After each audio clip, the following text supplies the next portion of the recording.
सच्चिदानंदरूपाय विश्वभूतपत्यादि Hathaway तापत्रय विनाशाय श्री कृष्णाय वयं नुमः। श्रीमद्भागवत महापुराण दसम स्कंद पूर्वार्ध चौथा अध्याय।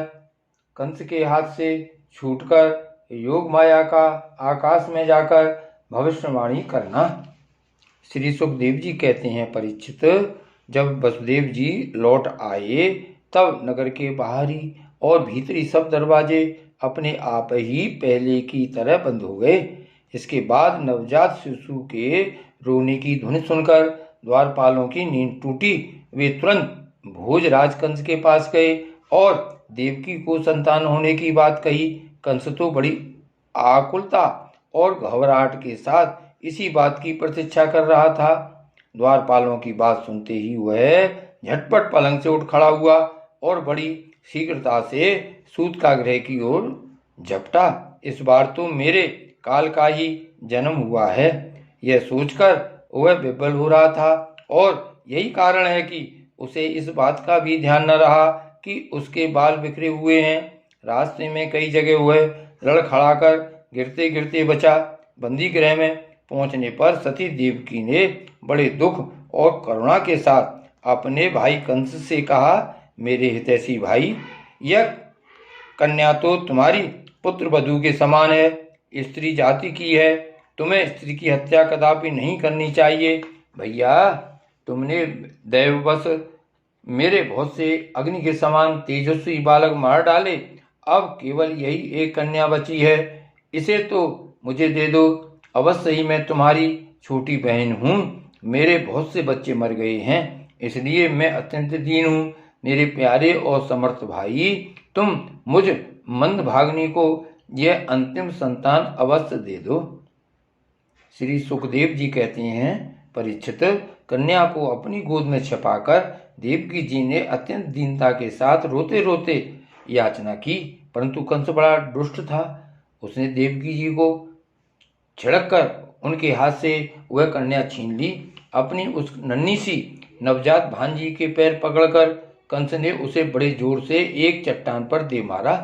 स्वार्थ ने उसके हृदय से सौहार्द को समूल उखाड़ फेंका था, परंतु श्री कृष्ण की वह छोटी बहन साधारण कन्या तो थी नहीं, देवी थी। उसके हाथ से छूटकर तुरंत आकाश में चली गई और अपने बड़े बड़े 8 हाथों में आयुध लिए हुए दिख पड़ी। वह दिव्यमाला, वस्त्र, चंदन और मणिमय आभूषणों से विभूषित थी। उसके हाथों में धनुष, त्रिशूल, बाण, ढाल, तलवार, शंख, चक्र और गदा, ये 8 आयुध थे। सिद्ध, चारण, गंधर्व, अप्सरा, किन्नर और नागगण बहुत सी भेंट की सामग्री समर्पित करके उसकी स्तुति कर रहे थे। उस समय देवी ने कंस से यह कहा, रे मूर्ख, मुझे मारने से तुझे क्या मिलेगा?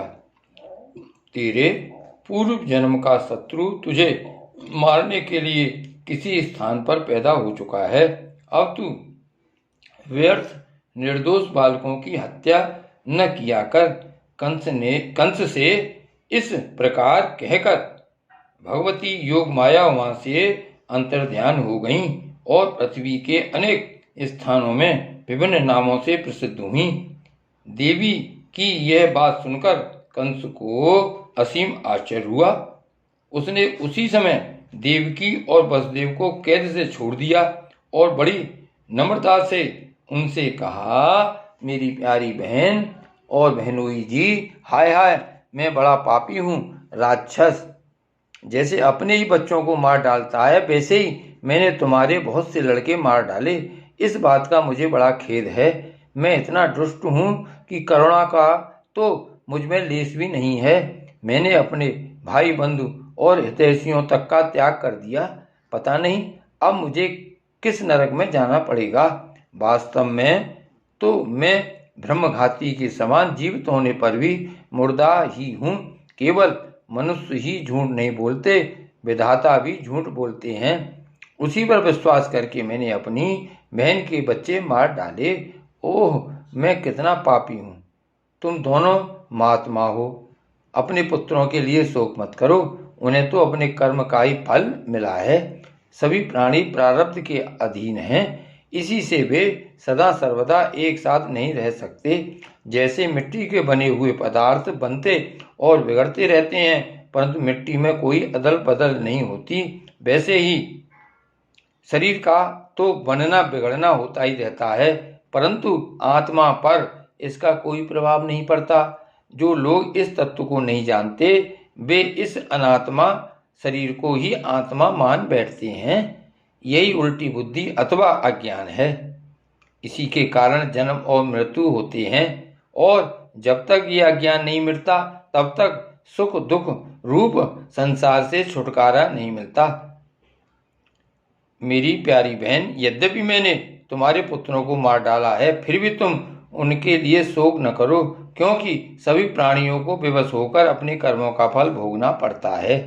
अपने स्वरूप को न जानने के कारण जीव जब तक यह मानता रहता है कि मैं मारने वाला हूँ या मारा जाता हूँ, तब तक शरीर के जन्म और मृत्यु का अभिमान करने वाला वह अज्ञानी बाध्य और बाधक भाव को प्राप्त होता है, अर्थात वह दूसरों को दुख देता है और स्वयं दुख भोगता है। मेरी यह दुष्टता तुम दोनों क्षमा करो, क्योंकि तुम बड़े ही साधु स्वभाव और दीनों के रक्षक हो। ऐसा कहकर कंस ने अपनी बहन देवकी और वसुदेव जी के चरण पकड़ लिए। उसकी आंखों से आंसू बह बहकर मुंह तक आ रहे थे।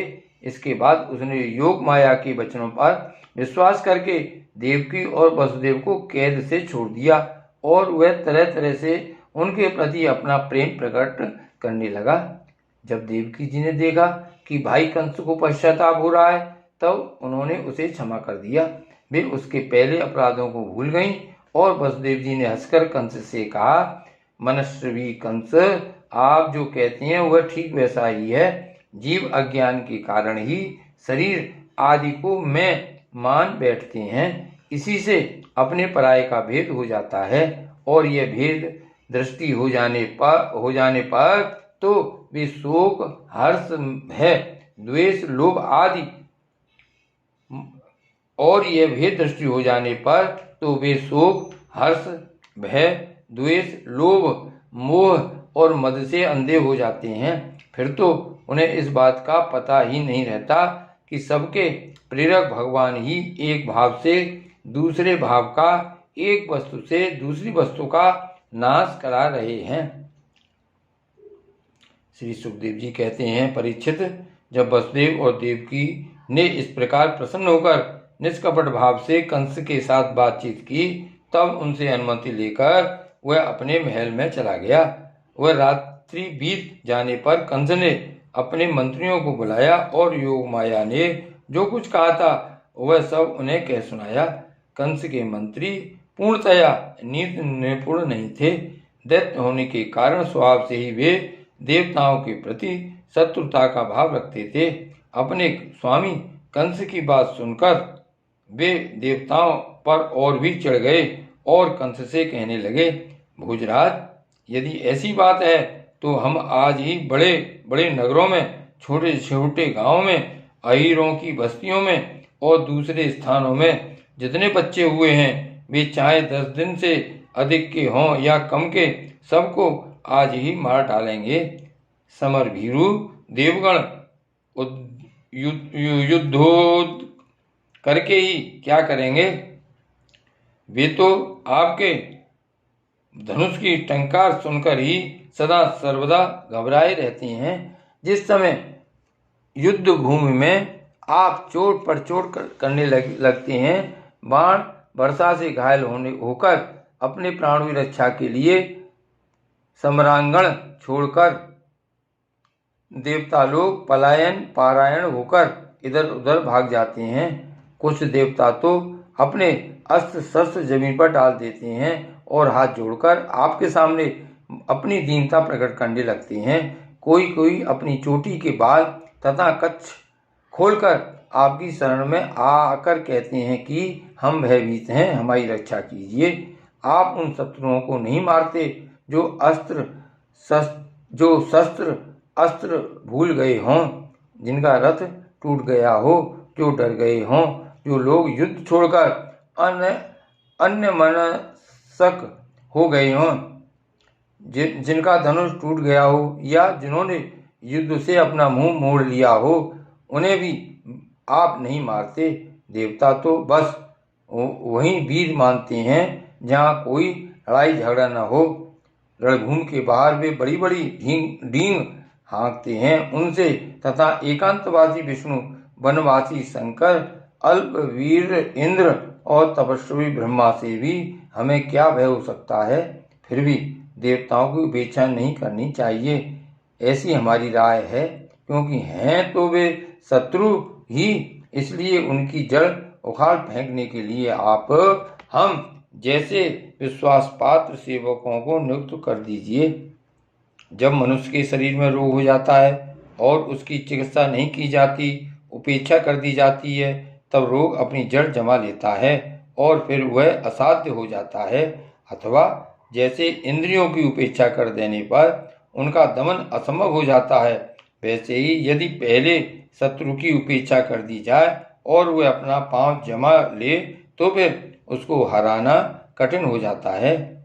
देवताओं की जड़ है विष्णु, और वह वहाँ रहता है जहाँ सनातन धर्म है। सनातन धर्म की जड़ है वेद, गौ, ब्राह्मण, तपस्या और वे यज्ञ जिनमें दक्षिणा दी जाती है। इसलिए भोजराज, हम लोग वेदवादी, ब्राह्मण, तपस्वी, याज्ञिक और यज्ञ के लिए घी आदि हविष्य पदार्थ देने वाली गायों का पूर्ण रूप से नाश कर डालेंगे। ब्राह्मण, गौ, वेद, तपस्या, सत्य, इंद्रिय दमन, मनोनिग्रह, श्रद्धा, दया, तितिक्षा और यज्ञ विष्णु के शरीर हैं। वह विष्णु ही सारे देवताओं का स्वामी तथा असुरों का प्रधान द्वेषी है, परंतु वह किसी गुफा में छिपा रहता है। महादेव, ब्रह्मा और सारे देवताओं की जड़ वही है।